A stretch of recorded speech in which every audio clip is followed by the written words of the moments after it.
Magic isn't dangerous in D&D. I can already hear some of you typing in the comments that of course it's dangerous. It can deal massive amounts of damage, or polymorph an enemy into a sheep, or even warp reality itself. And that's all true. But in one very specific way, D&D goes against genre and makes itself less dangerous in its magic system. Basically, everyone watching this video has been on the receiving end of a wizard with an itchy trigger finger, and third level spell slots. But that's not the kind of danger we're talking about. Magic in just about every popular fantasy franchise is almost always a double-edged sword. It seems like even learning a simple spell can mean doom for the person casting it. What's even more strange is that the genre of fantasy that inspired D&D, sword and sorcery, is maybe where magic is at its most dangerous. Spells constantly backfire and burn their casters. One of the first stories in the Elric of Melniboné series that Gygax put down as required reading almost entirely centers around the danger of dream magic. We watch as Elric is led into the land of dreams by a guide, and even with their help, the journey is beyond dangerous. Then there's Lord of the Rings, a series where the rules of magic seem to be whatever Gandalf says it does. And yet, we still see some risk enter the equation. Dark magic twists the caster into a shape suited to their wicked ways. And when Pippin touches the Palantir, it opens a direct line to Sauron, and we spend the rest of the series working around the fallout of that maneuver. Magic is always something to be used in moments of need, not thrown around like inheritance money. I guess unless you're a sorcerer. Yet, in the world of Dungeons & Dragons, magic is as safe as can be. Only cursed magic items really have any consequences on offer.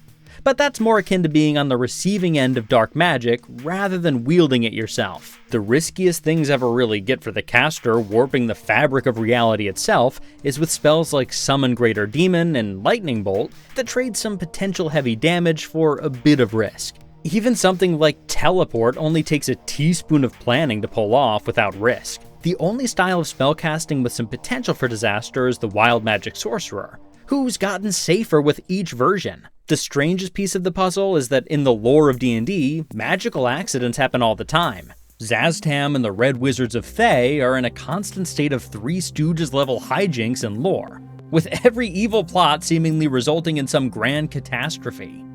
Meanwhile, players can drop an imprisonment on any problem with only the 5,000 gold piece price of admission at risk. If only the people who imprisoned Tiamat had heard of this spell that can slam dunk anything into anywhere for half the cost of a sailing ship. The main result of this odd contradictory element is a whole mess of homebrew so popular it seems to span the entire player base. It seems like every table narrates a scry gone wrong where a hag or a devil casts a nefarious spell through the connection straight to the party. In our own fair share of games, we've seen on-the-spot spell contests where players try to overpower an NPC spell with the risk of terrible consequence if they were to fail. Not to mention classes like the Warlock, who are so often punished or stripped of power for disobeying their patron that most people don't even seem to know that that's also homebrew. Maybe your own table's woven a bit of magical risk into the tapestry of your game. If you have, let us know about it in the comments. And if you're liking the video so far, subscribe to enjoy more weekly D&D content from us. So, why is magic so safe for the caster in D&D? Why doesn't it dip into the neon-tinged world of Morkborg's magical consequences table?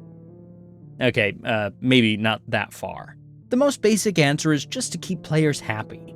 Burning a spell to not only have nothing happen, but instead have something terrible happen is a bit of a mood killer. But if this risk were there for them, it would also be there for the villains. This fantasy trope goes both ways, and being able to take advantage of an enemy's fumble has to count for something. The other reason is probably that it's hard to design for. For the consequences to be worth it, magic would have to get stronger. In a vacuum or with a small indie RPG, this wouldn't be such a big deal. But with a boardroom full of people approving things, it could quickly cascade.